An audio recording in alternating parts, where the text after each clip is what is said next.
Ассаламағалейкум, қалың елім, қазағым, алталашым. Бүгін өте маңызды бір жиналысқа түткел шақыруымен келіп қатынастық.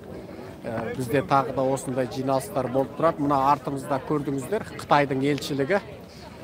Бұл Қытайдың елшілігін неге жиналып отырсыздар дегенде, бұл олимпикке, яғни Қытайда өтетін қыстық олимпиадаға қарсы жиналыс. Осы жиналысқа арнайы ұсыныспен келіп, әлгінде арнайы ұсыныспенен жаңағы сөз сөйлеп қайтқалы тұрмыз. Бұл енді олимпиада 1936 жылы, әлде 36 ғой деймін, сол Берлинде өткен неміс фашистері өткізген олимпиададан аумай тұр. Біз бұл олимпиаданы осы тым ертеде бойкот қылу туралы ұран тастадық. Берлин олимпиадасы менен Пекин олимпиадасын салыстырған видеоны біз жасап тараттық. Ғалым Рақыжанұлы жасады, идеясын мен Серік Жашұлы айтып, мен ана Пекиннің видеоларын жіберіп,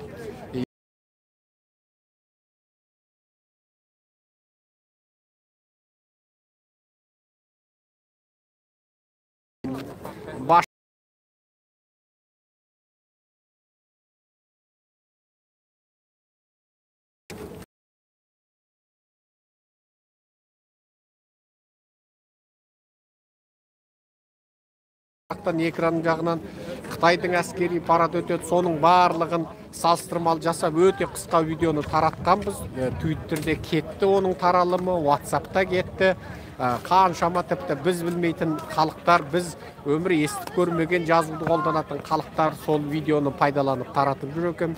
Біз сөйтіп Пекин олимпиадасын Берлин олимпиадасымен бірдей деп екеуін бір экранның екі шетіне қатар қойып, соны жаңа образды түрде осы видеоны жасаған. Бұл енді осы бойкотқа қатыстық. Жаңа білесіздер, Америкадағы лауазымды тұлғалар сөйледі, Гонконгтық бизнесмендер, саясаткерлер, Қытай компартиясының қорлығын көрген адамдар барлығы сөйледі. Мынау осы жаңа адамдық құқық ұйымдары тарапынан міне қаншама Тибеттің адамдары келіп сөйледі, ұйғырлардың өкілдері келіп сөйледі, демократ Қытайдар, ағылшындар, саясаткерлер, жаңа сенаторға дейін келіп сөйледі. Крис Смитті көрдіңіздер, сол Крис Смитпен бірге видеоға түстік. Соның барлығын сіздерге көрсеттік тікелей эфирде. Менің қателігімнен сол жиналыстың басталған кезінде мен сол адамдармен амандасып, сәлемдесіп тұрып, сол жаңағы мынау жиналыстың басын түсіруді есімнен шығып кетіпті. Себебі өте көп үлкен тұлғалар, жаңа өте үлкен саясаткерлер, саясаттанушылар бәрі болды. Біз сол мен өзіме сөз кезегі жақындаған кезде ғана түсіріппін. Енді кешірім өтінем. Жалпы бүгінгі жиналыс өте керемет болды. Құдай қаласа біз келесі аптада сол сенатордың қабылдауында боламыз. Ол жүздесетін болып, жаңа әлгінде кісілермен бізбенен келісті. Менімен арнайы жүздесетінін айтты. Ол кісіге рахмет. Жалпы Америка тарапынан біз енді алдағы уақытта біз осындай саяси белсенділіктеріміз көбейе түседі. Бұл не қылған жиналыс деп алдын ала түсіндірмегеніме, мына жиналыстың басталуын көрсетпегеніме айыпқа бұйырмаңыздар.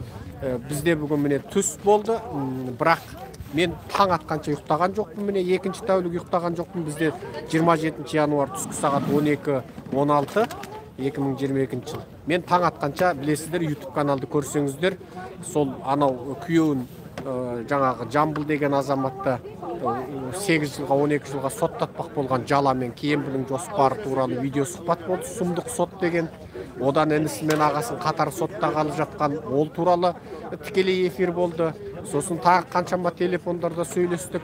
Соның барлығын біз осы эфирде аппақ таң атқанда, сосын бір кесе шайымызды іштік те осылай қарай жылжыдық. Міне біздегі қарбаластық, енді Құдай қаласа үйге барып сәл демаламыз. Сосын қалған әңгімені сол сіздерде, қазір міне сіздерде түнгі сағат 12 болып қалды шамасы. Сол уақытта асықпай сіздермен сөйлесерміз. Қазір сіздерде 11-ден 16 кетті ма түнгі? Онда мен сол мөлшер 12 мөлшерінде эфирге шығып, басқа да айтатын әңгімені айтармыз. Күн енді бүгін өткендегі Ақ үйдің алдындағы қазақтардың ереуілі кездегіден қарағанда күн шамалы жылы. қорқып қалың киініп алғанбыз. Жақсы. Жалпы бір ғана қуанышты хабарды айтайық. Біз қазір Қазақстанда болып жатқан сұмдық оқиға туралы Америка билігінің назарын аудардық. Кеше екі үлкен мақала жарияланды ағылшын тілінде. Бұл екі үлкен мақалада Қазақстандағы сұмдық ақпараттар туралы біз тарапынан жазылған мақала. Енді Американың жаңағы сенаттарының бәрі осы мақаланы кеше бір тәуліктің алдында оқыды, бәрін көрді. Міне біз алдағы уақытта олармен тағы онлайн жүздесу, келесі аптада жаңағы олармен тіке жүздесу, соның барлығы қысқасы Қазақстанда болып жатқан мынау сұмдық репрессия, тұтқындау, қорлау, ұрып соғу, зақымдау, өлтіру, мәйітке дейін қазу, мәйітті жоғалту, осының барлығын енді Америкада ең жоғарғы деңгейде көтереміз. Сосын мынау тірегі жоқ, сұраушысы жоқ деп шеттен келген қазақ, Монғолиядан келген қазақ, Қытайдан келген қазақ, Өзбектен келген қазақ, осындай аға көкесі жоқ, сұраушысы жоқ деп соларға бағытталған жаппай тұтқындауды біз осы Американың күшімен тоқтатамыз. Аман болыңыздар, сау болыңыздар, құрметпен Серікжан Біләшұлы. Thank you. Next up, we have Zerkshan Bilash, who is a Kazakh human rights activist, founder and director of Atadirt, and a man who has like 500 million followers on his YouTube. Hits. Hello. I am the member of one nation which ignored by whole world. 我是一个被世界遗忘的一个不幸的民族的一个成员。I born in Xinjiang, China, and while I'm 25 years old, I immigrated from Xinjiang to Kazakhstan and get Kazakhstan citizenship. 我出生在中国新疆，然后25岁的时候，我移民哈萨克斯坦，加入了哈萨克斯坦国籍。Everything is okay until 2016 and 2017. The Chinese Communist Party began to arrest around 500,000 and 700,000 innocent Kazakh nomadic people. 2017年之前，一切都是很好的。我从不参与政治的，我只不过是一个普普通通的商人而已。2016年和2017年之后，中国共产党在70万的无辜的游牧民族哈萨克人。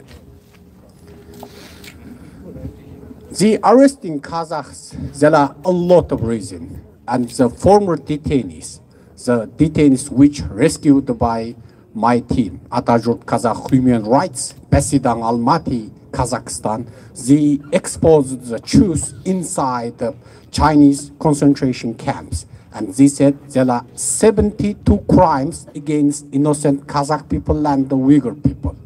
And the first arrest people, and after then they said, you chose 2 or 3 kinds of crime for yourself. The first arresting, after then the sentencing. And all these things, the whole world know one fact that the Kazakhs who born in China and immigrated to Kazakhstan, like me, they are around 500,000 in Kazakhstan. And all these Kazakhs, around 500,000 Kazakhs, all of them has family members, loved ones in Xinjiang, China, arrested by Chinese Communist Party. And this 500,000 immigrated Kazakhs from Xinjiang helped the whole world to understanding what happened in Xinjiang really. And in 2017, I founded a Kazakh human rights organization called Atadirt. Atadirt means is the homeland, the father's homeland.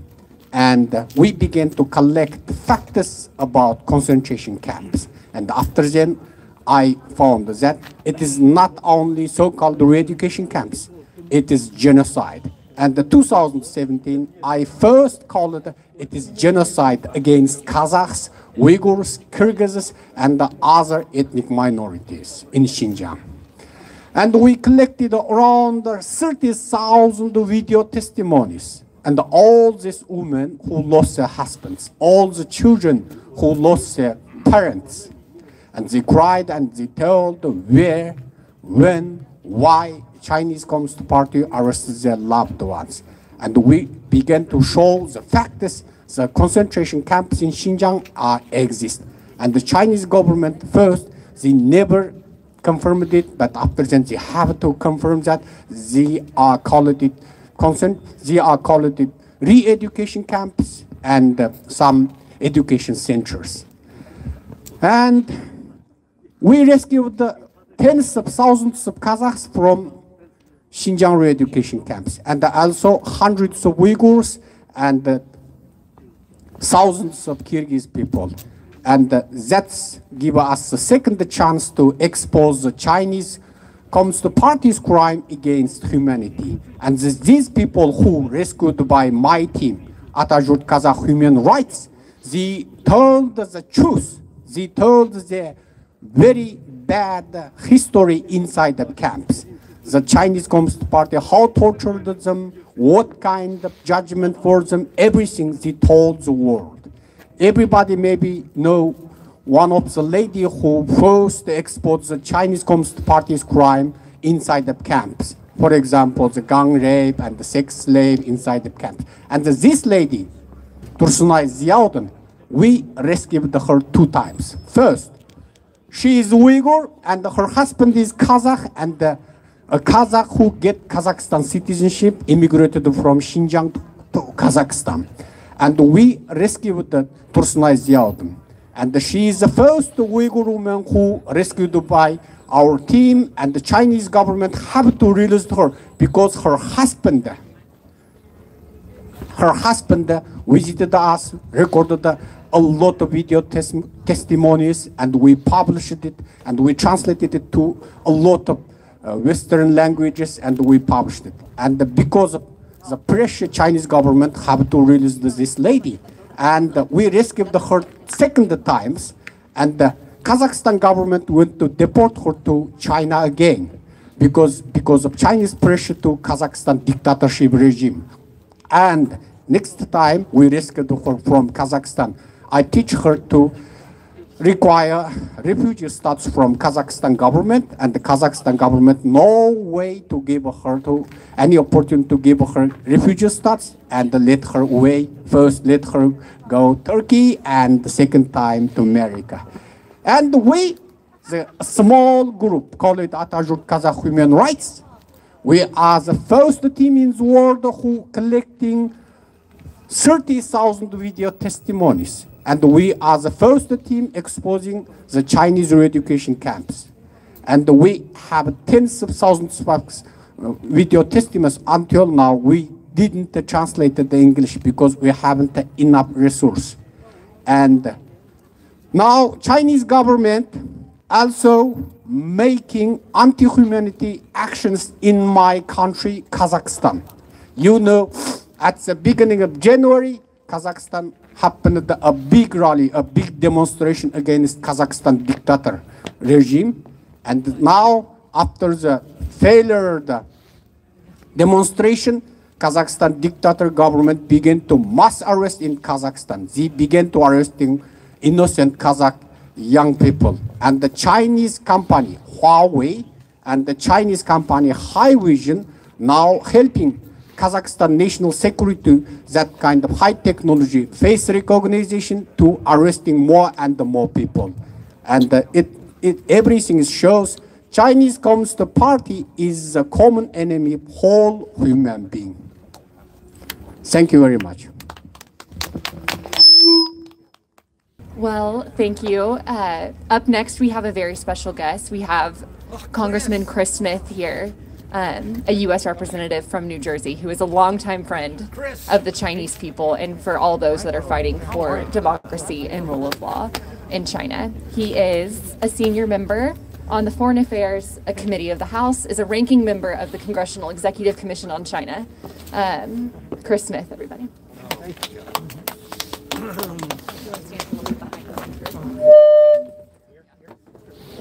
Thank you so very much, and this is an extremely important gathering. and I'm so glad so many people are here. I'm standing with so many heroes who have stood up for human rights and democracy in China. So I want to thank them for their leadership. Chen Guangzhen, who's an incredible hero who has suffered so much. And so thank you, and his wife, who have been just a great voice of reason, and unfortunately not reciprocated by the people behind us in the embassy. You know, we are raised, and Bob Fu, he can't be with us today because he is ill, but you know, Bob Fu has led the effort on religious freedom for decades.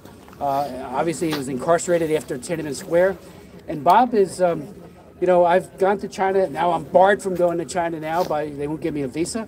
But Bob Fu has spoken out for all faiths, but including the Christians who have been repressed, and increasingly, whether it be the underground church or even the patriotic church or Three Self movement, all of the Christians are under the boot of Xi Jinping, who is trying to crush all faith, especially now with the genocide as we're seeing with the Uyghurs. You know, we are raising our voices in protest and prayer today outside the embassy of the People's Republic of China. There's an irony in all of this, as we are representing, those who are here, we're representing the people, speaking for those in China who are voiceless. We are standing with the oppressed and not with the oppressor, which is represented by the people who are working in that building. Of course, the oppressor in chief is Xi Jinping, who has unfortunately unleashed tyranny as we have not seen since Mao Zedong on his own people. Today we will hear the voices of the voiceless, the voices on behalf of Guo Feixiong, a courageous lawyer who has been imprisoned by the Chinese communists and who was detained, was denied a humanitarian request to allow him to visit his wife, Jiang Jing, to bid her farewell as she was dying of cancer. There was not even a scintilla of humanitarianism in the government to allow that visit. Voices are also raised on behalf of victims like Mirago Turson, who had a 2018 congressional hearing that I co-chaired with Marco Rubio. We were both chairman of the China Commission. She recounted her ordeal of torture, sexual abuse, and detention in one of China's mass internment camps in Xinjiang. She broke down weeping, telling us that she pleaded with God to end her life. Her Chinese jailers restrained her to a table, increased the electrical currents that were coursing through her body, and mocked her belief. When she asked the torturer, "Why are you doing this?" he said, "Because you're a Uyghur." Just because of that, this man was torturing this woman.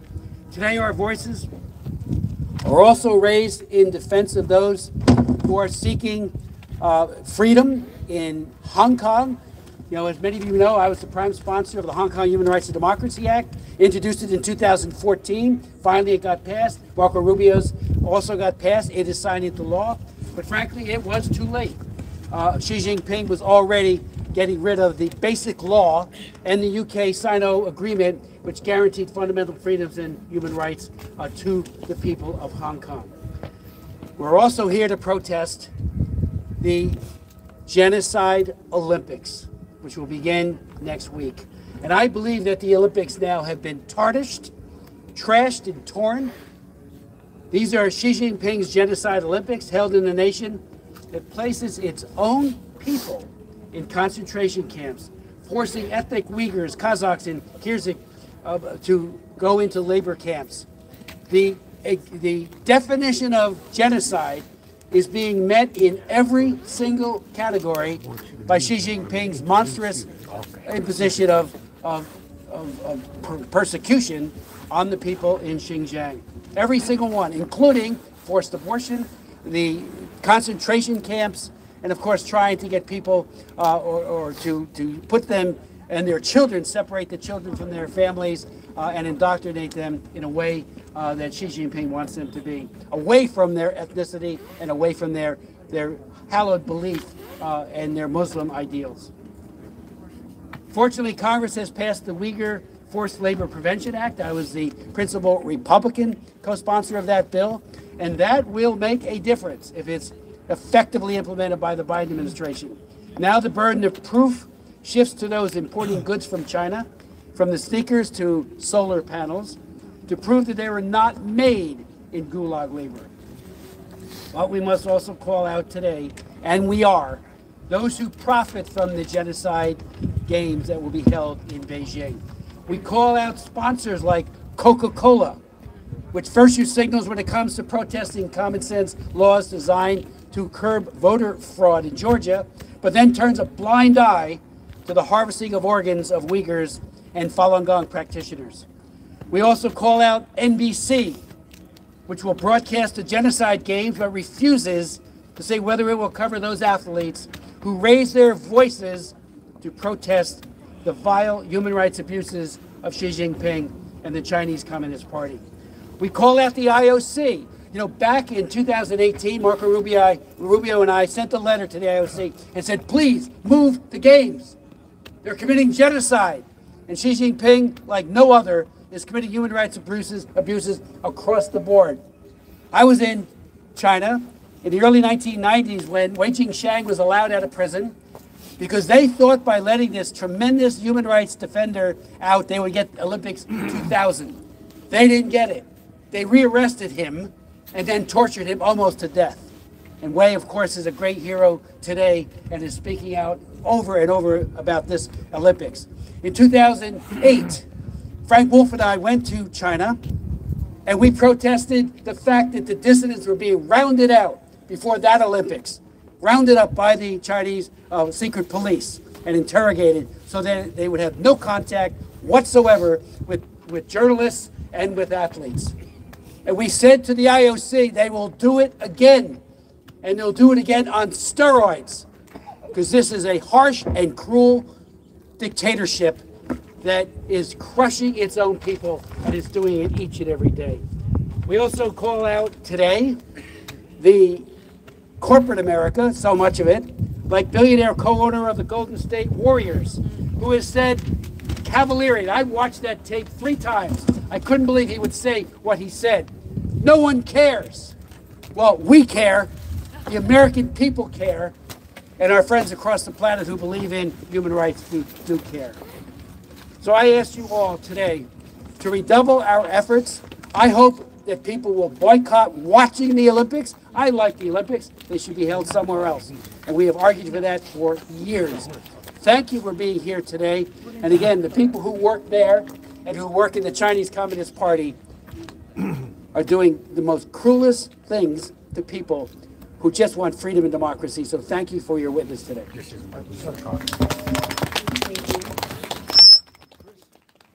All right, thank you, Congressman Smith. I believe that we're going to take a photo with the congressman. So if you would like to come up here and be included in the photo, please pick up one of the posters as you do. For example, that the members of the Addis Israel Uyghur Crisis Response Team have taken to heart. We have no choice but to speak out and do our best to raise awareness as to what is going on in China. Among the things we've done is participated in a Uyghur Seder that the Jewish World Watch held.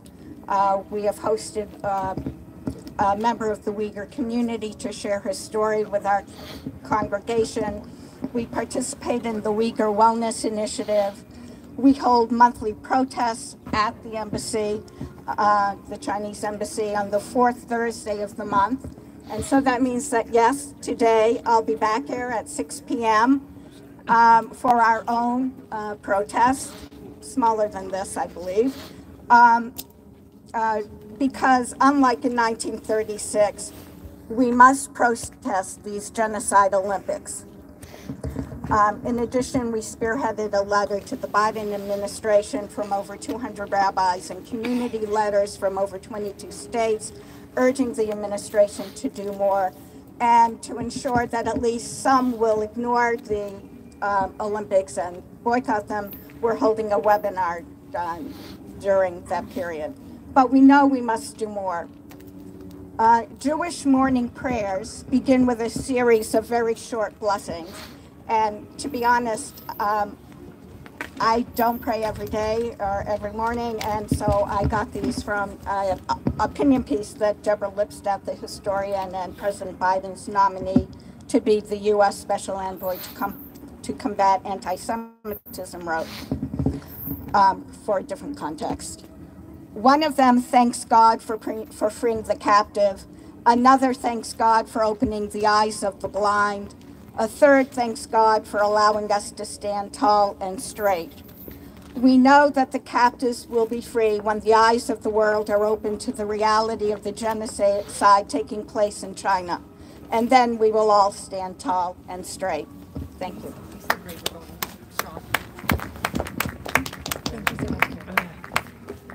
Thank you, Karen, for coming. Next up, we have Judge Li Jianfang, who is a former Chinese judge, prisoner of conscience, refugee, and now a Canadian citizen.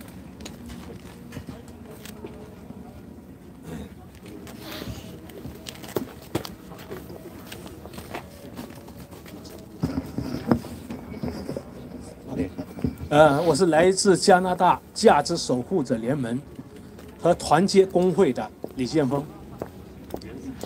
我今天不能用英语跟大家说，为什么？入监以后，被共产党抓去以后，持续了11天的60万副的4把电警棍的拷打，在我入监以后的第3个月被诊断出来脑萎缩，所以说我语言受了这么样的一个障碍。那么在中共，在中国这块地方，不仅仅像我这样子的人会受到中共的残酷迫害，任何一个为追求民主、自由、公平、正义的人们，无一例外的都受到了中共的残破的迫害。纵然现在有一些人还没感受到，但是在你争取自己合法权益的过程当中，你将毫无例外地受到来自中共的迫害。我们今天来到这里，就是为了纪念这么一个人，他就是张青女士以及郭辉雄先生。那么郭辉雄先生一个人权律师，也仅仅在法律的合法的范围内，为民众做了一些事情，就受到了这么一样的残酷迫害。更有甚者，在张青女士弥留之际，居然以煽动颠覆国家政权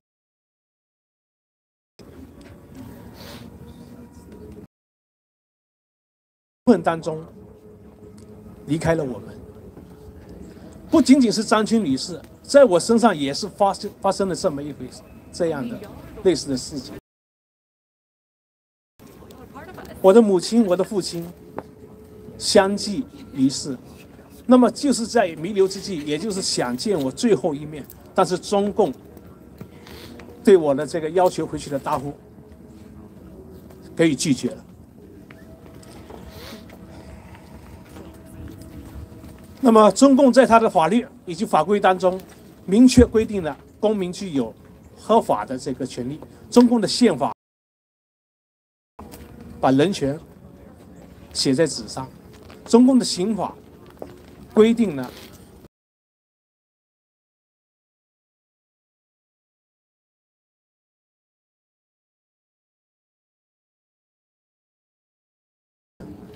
但是这些法律正和其他的法律一样，没有一件得到好好的落实。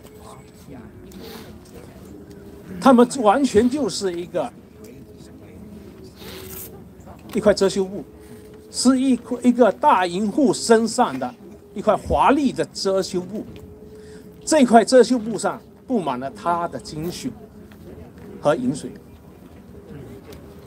我们知道，我们的上帝掌控的，我们的主告诉我们，唯愿公义如滔滔江河。我们相信，我们的一切为了公平和正义的一些努力，是得到上帝的赏赐的。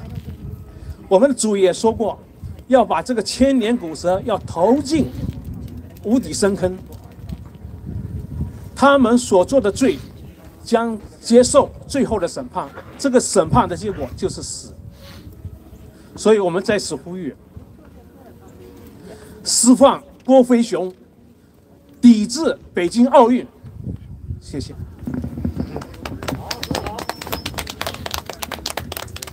Next up speaking, we have Wu Jianmin, who's a dissident and democracy activist.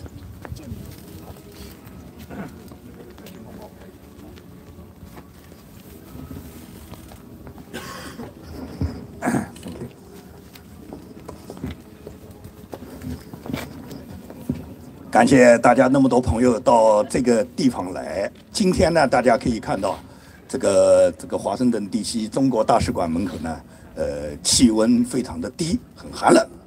那么这么寒冷的天气呢，就让我呢想起呢，在中国发生一件事，不知道大家还有没有印象？也就是前几年啊，这个北京曾经有过一个在冰天雪地的时候呢，驱赶这个低端人口。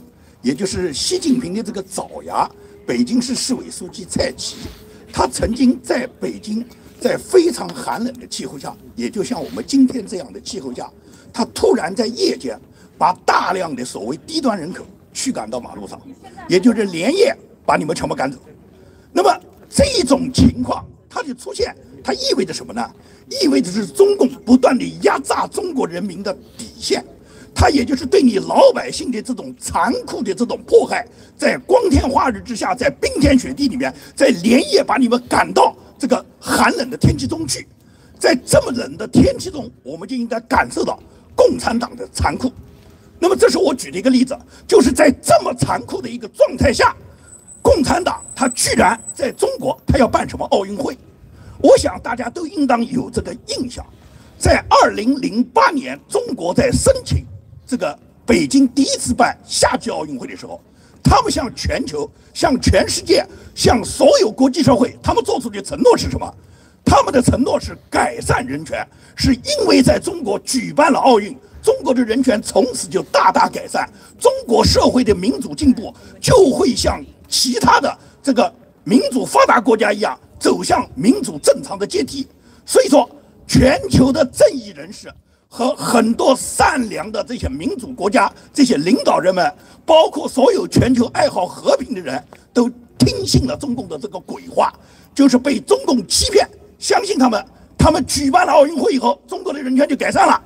但是我们都看到了，北京奥运会是2008年举办的，到今天2022年又要举办冬奥会，已经过去了14年。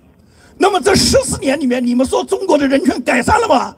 我们可以看到历历在目的无数的实例，我不一一去列举，我们就以我们今天所纪念、所悼念的张青女士，我们就可以看到中共的人权迫害，他们到了什么令人发指的地步。张青在自己命悬一线，在自己生命的最后阶段，希望自己的丈夫郭飞雄能够到美国来见他最后一面，而中共不但是冷酷地拒绝了张青女士和郭飞雄这种夫妻相见最后一面的这个机会，而且是在张青女士她本人已经离世的情况下，又野蛮地抓捕了郭飞雄。那么这种国家，你还能就是支持他们继续举办奥运会吗？美国和所有的五眼联盟国家，包括英国、加拿大、澳大利亚、新西兰，加上日本、加上丹麦、加上瑞典，已经有大量的国家政治抵制了北京奥运会，就是北京这次冬奥会。但是我觉得这是远远不够的，对中共这个政权不是抵制的问题，是消灭的问题。只有铲除了中共，全世界才能走入我们一个平安、自由、正义的社会。感谢大家。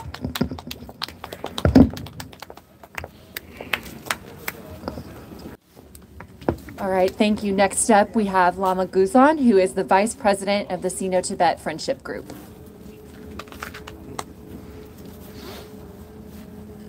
And if you want to stick a little bit more mind to the speaker. Thank you very much to give me this important opportunity to speak here. Today is very cold, but everybody stand here against the Chinese government. Especially the CCP is the biggest criminal party in the history. Also, I think Chinese Communist Party is the biggest terrorist group in the whole world. Why I say that? They kill every single second. Like 唐女士。For example, in my country, in Tibet, Chinese government came there. They killed 1.2 million Tibet people already. Recent 2 years, Chinese CCP Ras killed 5.6 million people until yesterday. Only yesterday, one day, they killed 11,000 people in the whole world. So we continue to keep our power. Lordly speak, need to 推翻这个世界上最大的恐怖主义组织。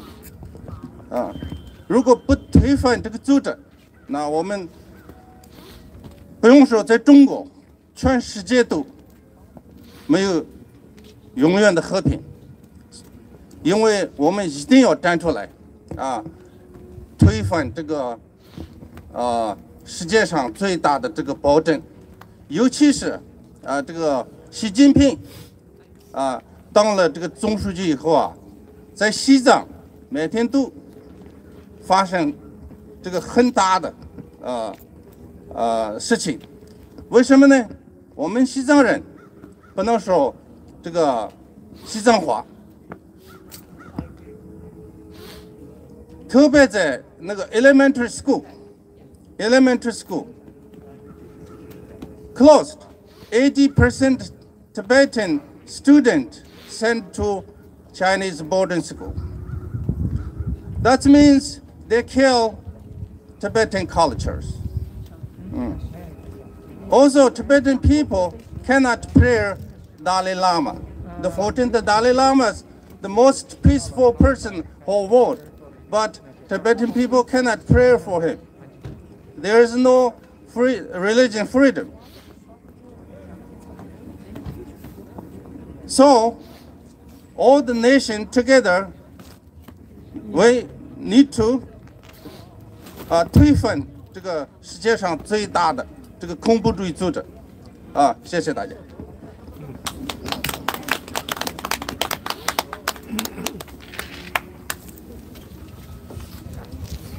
Yep, Chris. Oh, I think I'll work.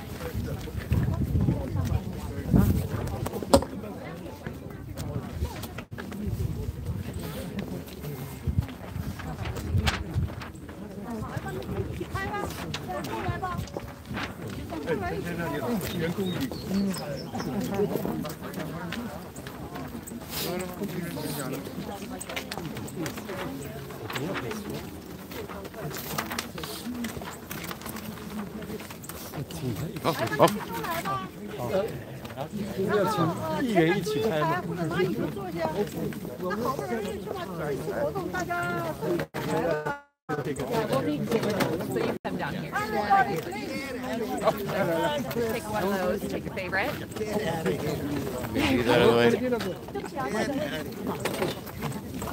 Congressman Smith, if you'd like to come up here.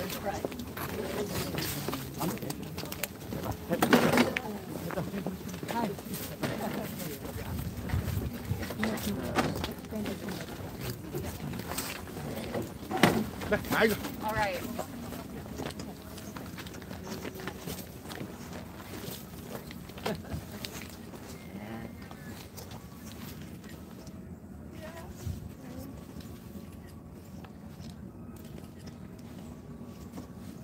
Great.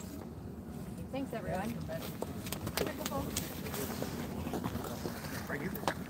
All right, yeah, we're good.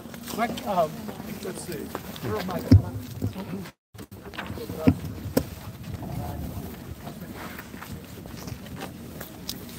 Very good. Set up a meeting with Chris Smith. Yeah. But again, your accent is so terrible. It's just terrible. It's like I need a translator for you.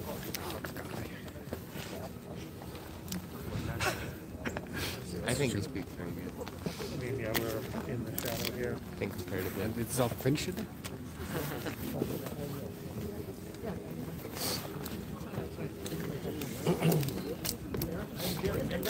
Yeah, really good camera. Yeah. this, huh?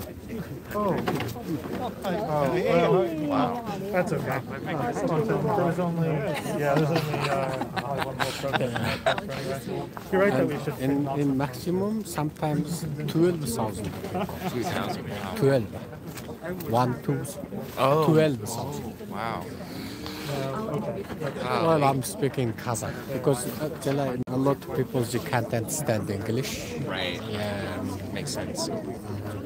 While I'm speaking Kazakh about the Xinjiang education camps and the Kazakh society, about the last demonstration, and tens of around that kind of people, our age. Wow. We saw the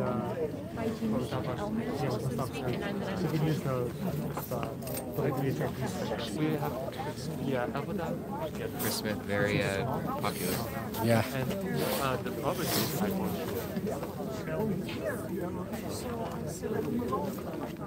I mean, we are.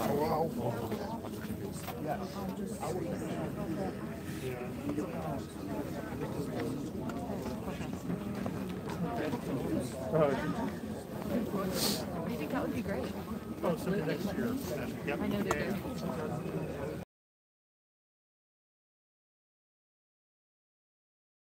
That's also.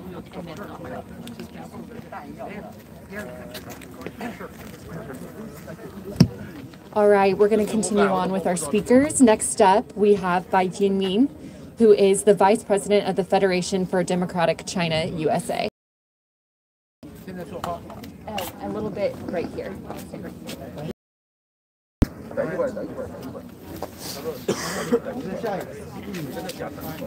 There we go. I think it's I rolled it up and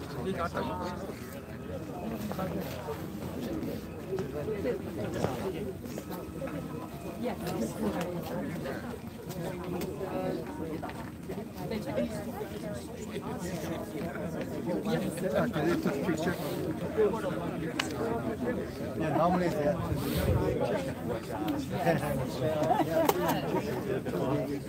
So would you like to speak right now? the thing have to worry about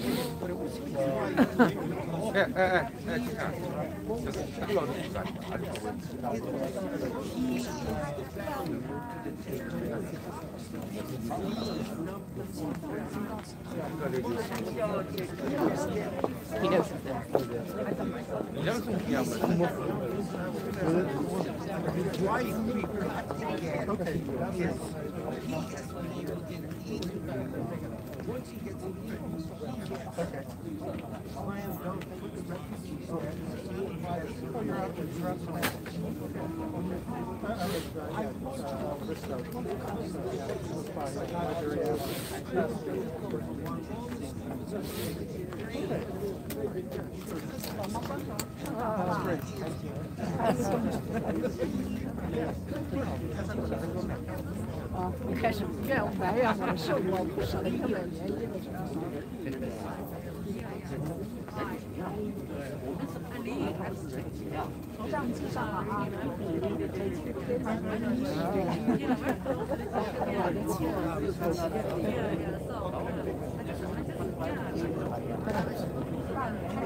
But now you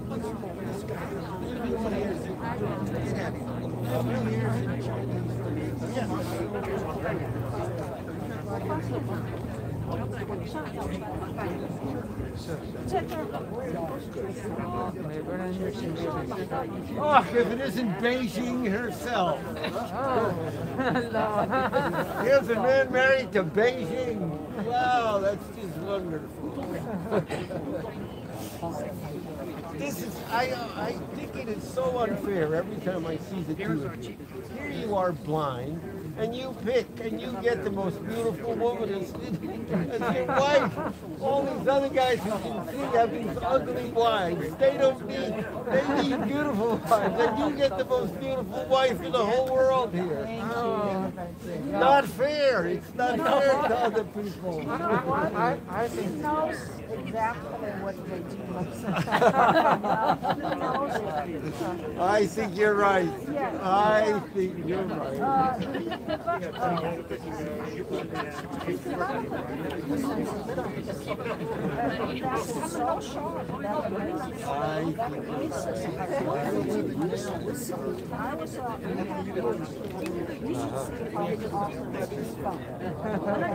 It's a black screen, of course. And then he goes makes sound, the control the speed. So we all assume, imagine that the lady was the one sending everything. I don't know what was said. He can even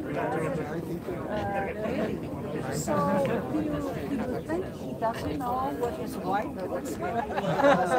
Well, I hope so. Oh my God. Oh my God. But maybe you're right. But you know, his eyesight is not good enough to deserve a beautiful wife. It just is not fair to all the other people.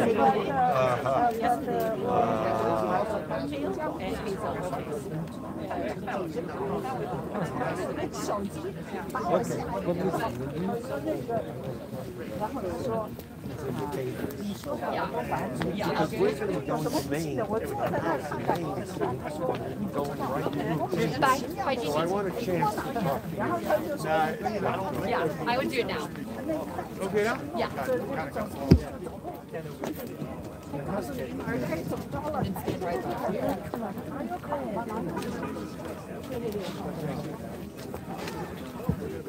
刚才说的那个屏幕实际上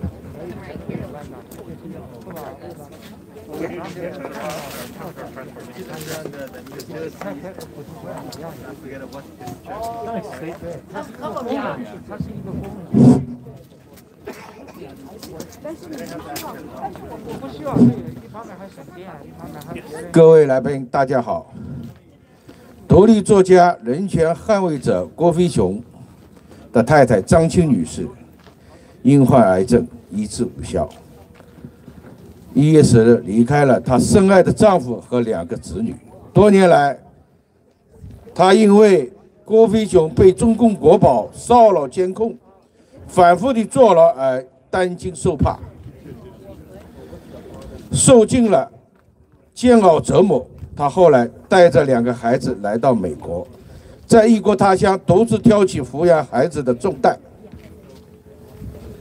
自身还要打拼，她的身体终于被压垮了。她和郭飞雄分离10多年，到死都未能见上最后一面，人生之痛不如此。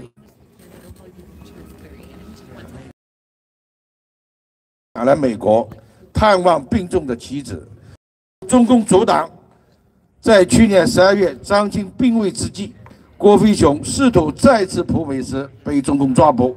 中共不但没有对这个中国家庭有丝毫的恻隐之心，在张青弥留之前，还对这个他被迫害的妻离子散的家庭狠狠地捅上了一刀。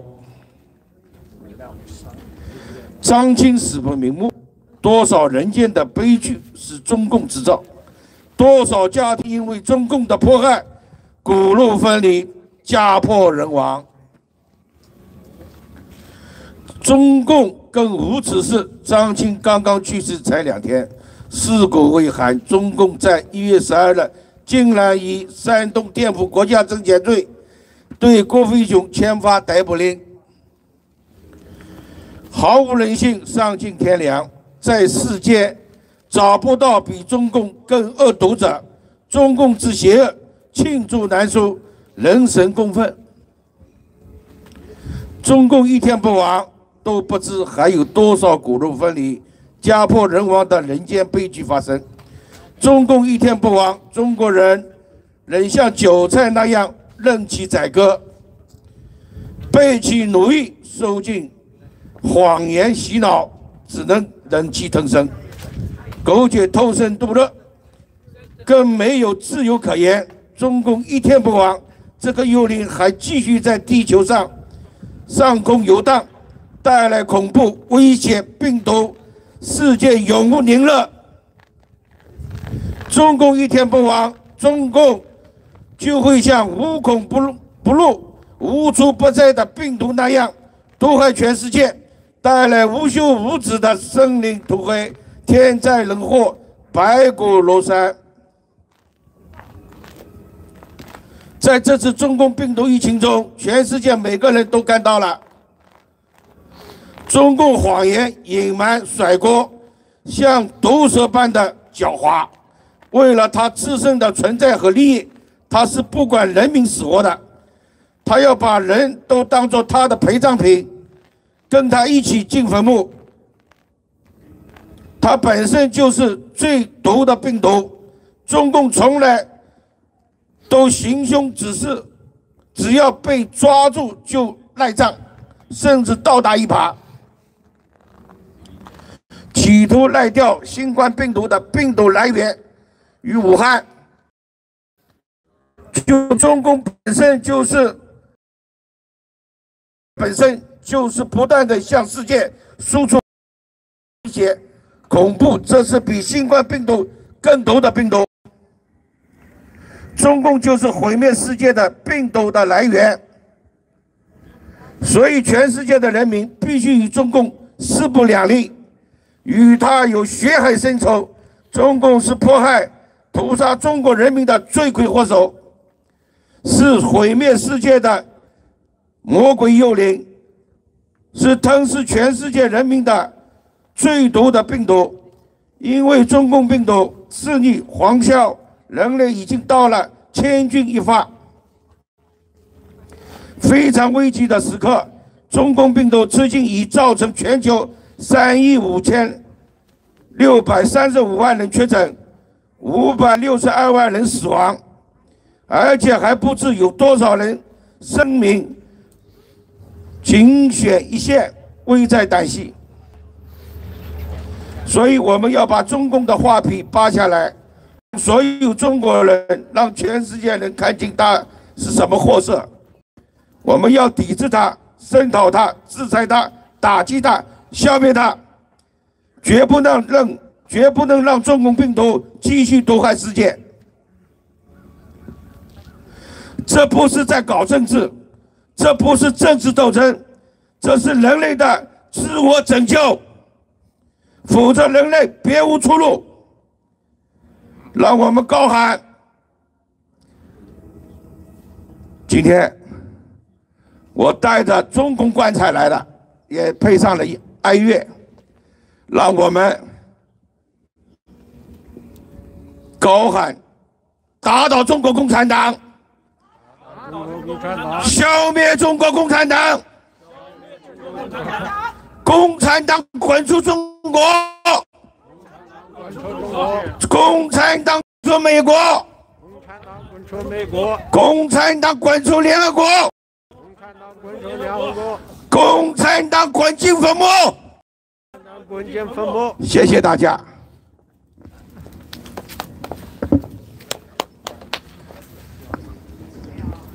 Next up, we have Elmer Gong Nguyen, who is a Hong Kong businessman and entrepreneur.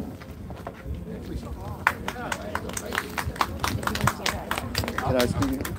Yeah. Hello, ladies and gentlemen. We are facing a kind of a mausoleum. This is a mausoleum. This is the flag of the murderer. And this is another crime they have committed. There's no doubt about it. And I came here 1.5 years ago and claiming this is the criminal organization. And this is the symbol. Look at that. When have you seen a building like such? It's really a graveyard. It's like made out of a tombstone. That's what we're facing right now. And I've heard a lot of speeches, and here we have people talking all the time, maybe spending so much time describing their crimes. Now the problem is, what is the solution?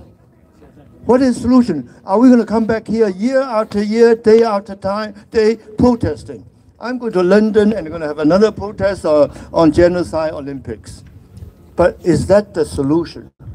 Instead of spending so much time criticizing, which we know is already a fact, there's no need to repeat time after time. We need to find a solution.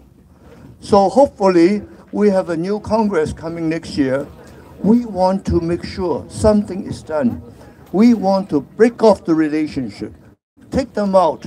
At least United States should not be dealing with such a criminal organization. All right, we are getting hurt. This country is getting hurt. Pretty soon we'll have 800,000 people died of the COVID, and still there are still people who want to do business with them. Look at the part of the administration at the White House. They want to do business, all right? It's unbelievable. The whole Wall Street is still lending them money. And we need to break off from them. Isolation, all right? Decouple. And we should leave them alone. No more chips. No more softwares. No more operating system. No more energy. They have to survive on their own. Without United States, they cannot survive for more than 2 years. So I'm talking about talk less and do more. We need to lobby. Starting from end of this year when they have the new Congress, we need to lobby for them to have a total decouple with China, with these murderers. Thank you very much.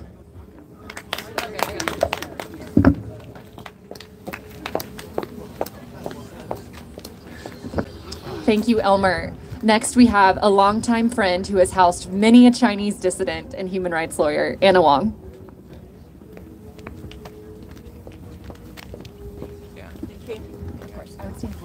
Okay. 女士们、先生们，大家好！今天有机会站到这个特殊的地方，参加这样的集会，让我感慨万千。想起来我们在中国大陆那么多的朋友，那么多的亲人，那么多的中国的老百姓，过着黑暗的生活。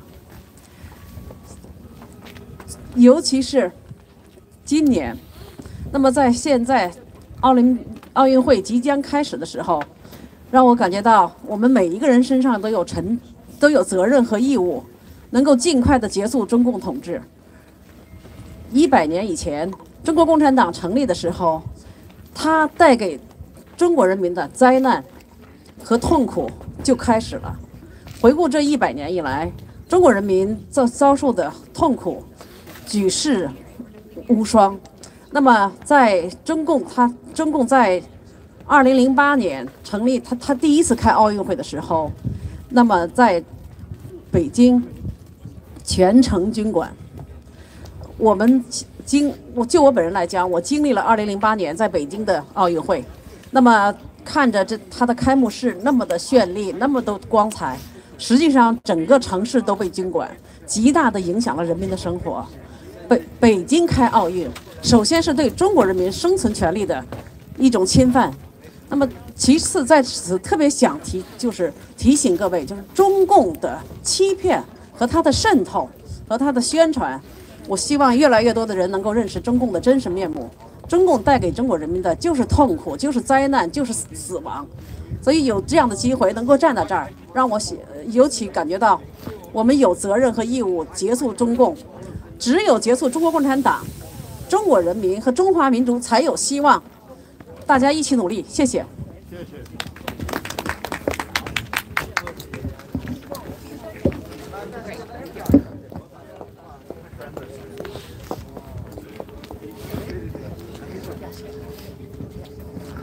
Well, I didn't plan to speak, but since I'm here, I want to tell you a little bit about the story of Guo Feixiong and Zhang Qi.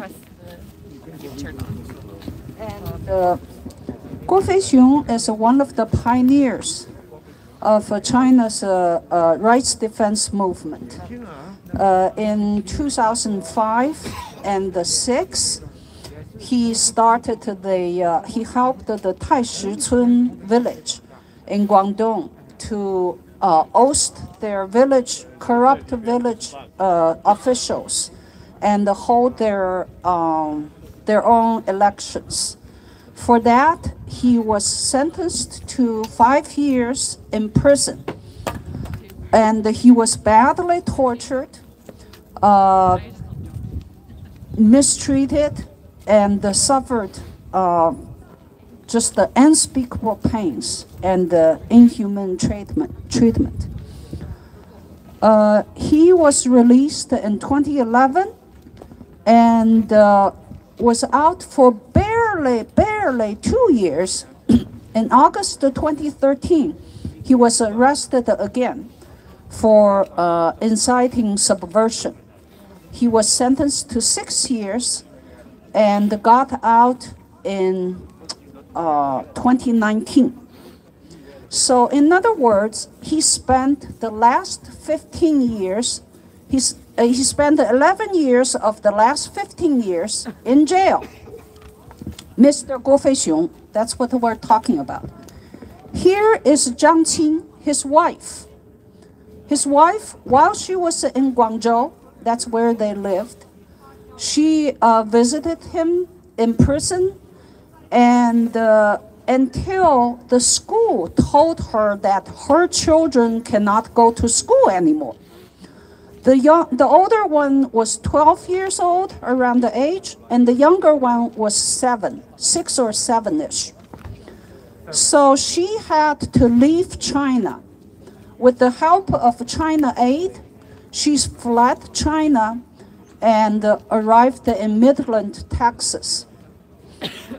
So she raised her 2 children in America without Guo Feixiong, because most of the time he was in prison. But since 2019, he was a free citizen. And when Zhang Qing was diagnosed with colon cancer in early 2021, Guo Feixiong was dying to come here to finally see his wife and children after 15 years apart. Because even though Zhang Qing fled in 2009, remember, he's been in jail since 2006. So, but the Chinese government, this evil regime, this heartless, cold-blooded regime, prevented Guo Feixiong from visiting his wife and the 2 children for almost the entire year. And meanwhile, Zhang Qing got treatment, got a little bit better, was actually exercising, but last October or November, her cancer came back. And Guo Feixiong was still prevented from visiting her and the 2 children. Zhang Qing's daughter, after her passing recently, her daughter told Radio Free Asia, the person my mother wanted to see, the person my mother wanted to see the most is my dad. So she didn't get to see her husband. The children didn't get to see their father. She passed away this January 10th. So I just want to relate this personal story to all of you, so to give you a sense how evil this regime is. And think about what they're doing to the Tibetan people, to the Uyghurs, to the Chinese people, and to Chen Guangcheng and the Wei Jing, right? We don't have a choice. The CCP must go, must be swept into the trash can of the history. I want that day, I hope that day to come sooner than later. But until then, we are going to work tirelessly, every day, every hour, contributing to this ultimate cause with whatever we can do, whatever talent we have. Let the world know. Let everyone know what this regime is all about. What kind of a threat the entire humanity. I don't want my children to live in the world with the CCP dominating economy, trade, international relations, even though my children live in the United States. I want Americans to wake up. They shouldn't think this threat is far away from them. It is not. It is at their doorstep. So friends, let's work together. Let's work tirelessly until with the Chinese people, we're working with the Chinese people, overthrow this evil CCP government in China.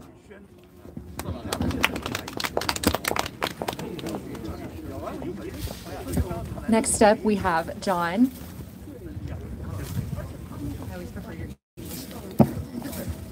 I would stand a little back.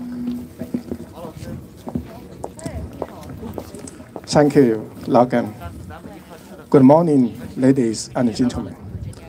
My name is John.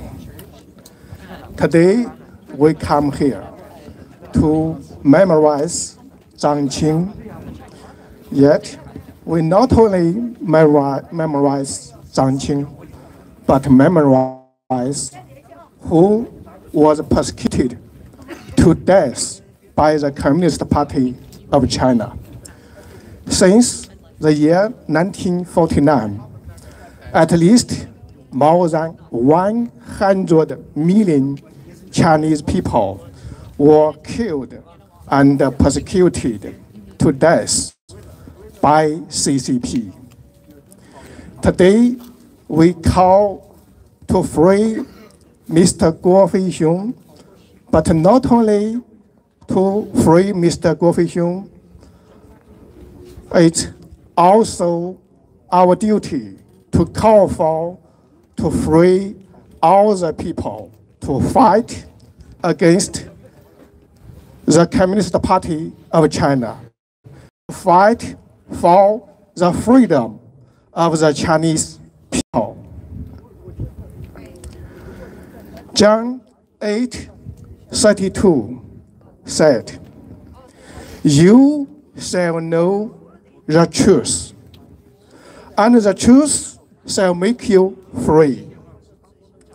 John 14:6, Jesus said to them, "I'm the way, the truth, and the life." So people here in the United States, they believe in God. They know the freedom. Every U.S. coin, there's a word, liberty, means freedom. Every U.S. note, there's a sentence, a phrase, "In God we trust." But in Communist Party of China, you know, the Communist Party, they don't believe in God. Thus, they have no idea about freedom. Still, they don't allow we, the Chinese people, know the freedom, know the word of freedom.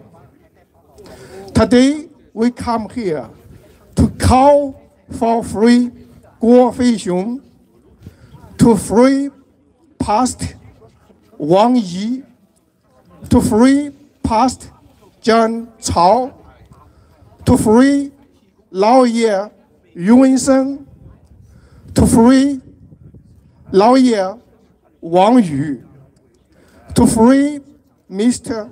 Niu Tengyu, to free His Holiness, the real Panchen Lama, Genshin Choji Nima, and to free Eliham, Tohati, and to free Tibet, to free Uyghurs, that is to say, to free East Turkestan, to free Kazakhstan, to free the people of mainland China, to free lawyer He Junren, the hunters, to free Mr. Huang Zifeng, to free Macau, to free Tibetans, to free Uyghurs, to free North Korea, and also to free West Korea. It means mainland China. To free Myanmar, to free Afghanistan, to free Turkestan, to free Kazakhstan, to free Russia, to free the people all over the world who are not free. Today, we start the Free China movement. Please join us to free China, to free the whole world. Thank you. Reverend Church, John. Reverend Church is going to say a few more words.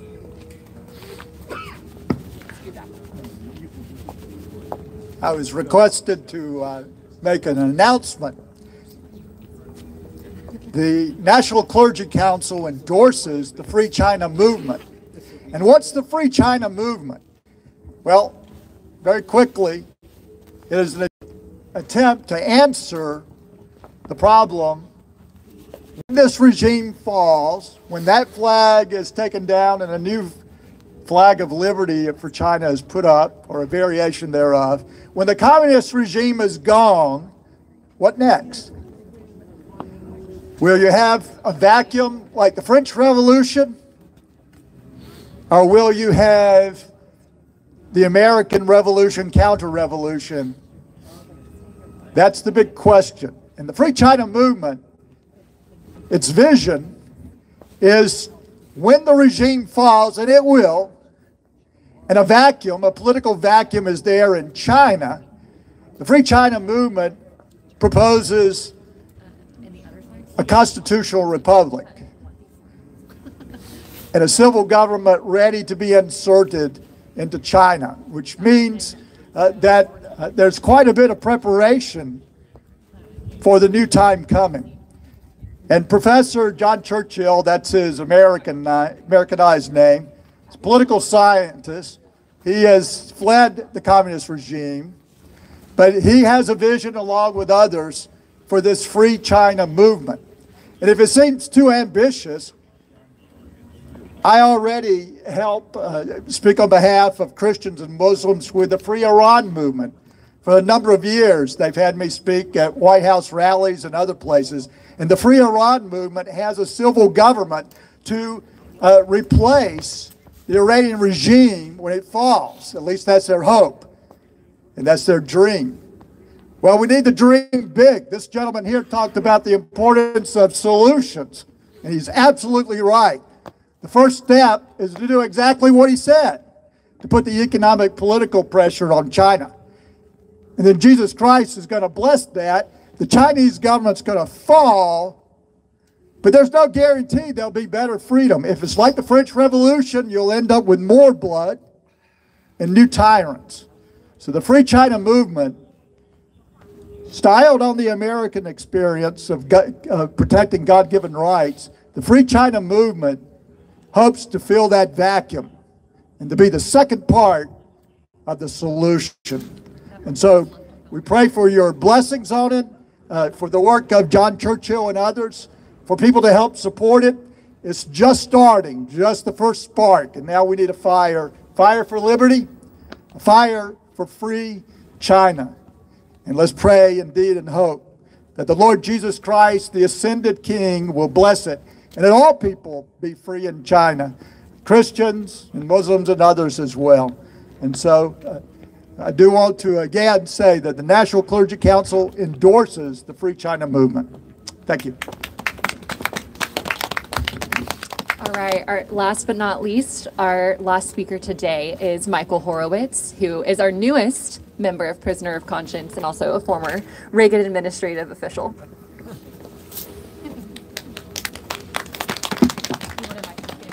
Yes, you will be pleased to know that I am the last speaker. It's a very cold day. I've come, and I should be the last speaker, because I'm not going to talk about the freedom and the persecution, the freedom that's needed and the persecution taking place by China. All the other speakers have made that so powerfully. I've been in tears at some of the speeches that have been made today. I am here to thank you who have come here.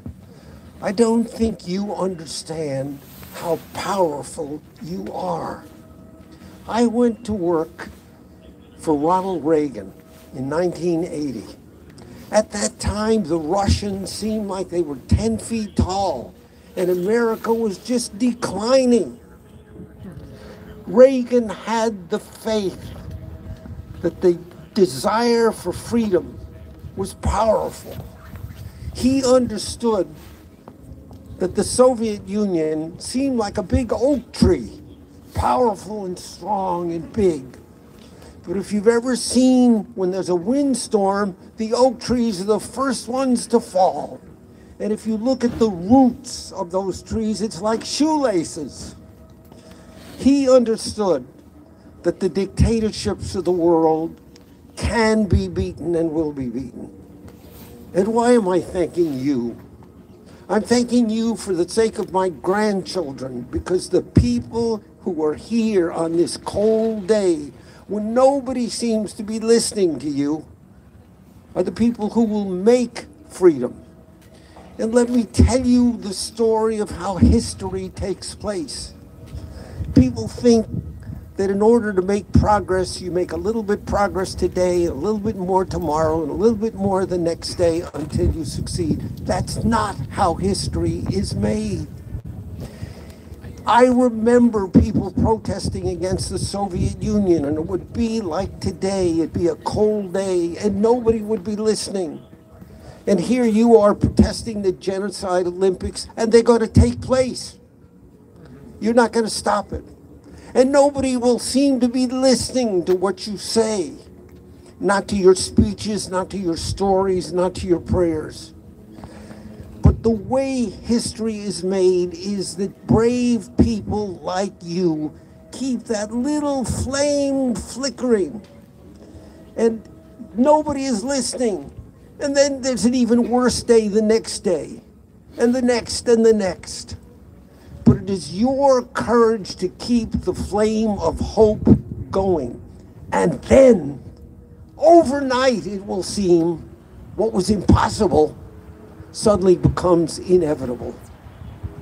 That is why I am absolutely confident in the collapse of the CCP.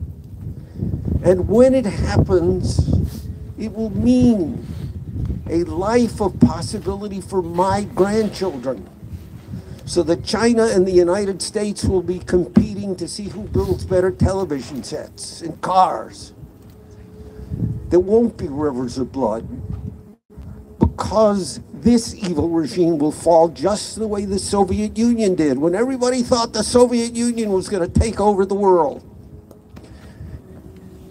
And when it happens, let me say it again, you are the ones who kept that little teeny flame going, who came out on cold days like today, and will come out next week on another cold day, and nobody will seem to be listening.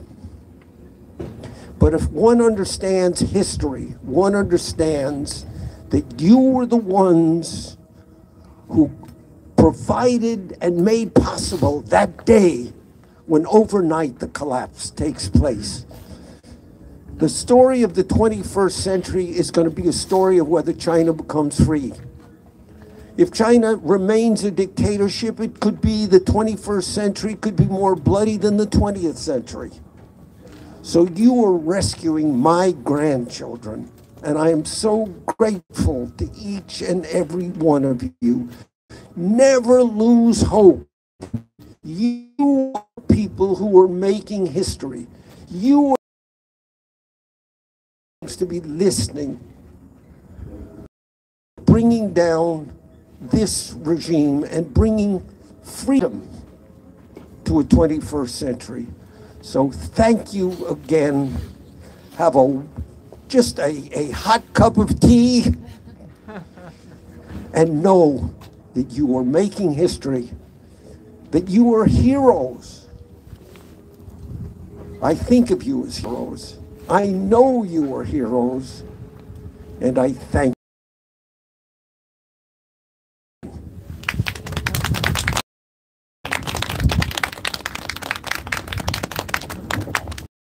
And that concludes our protest. On behalf of China Aid, thank you so much for bearing the cold and coming out. It's always a good sign when the embassy turns on their music. So you know we kind of annoyed them.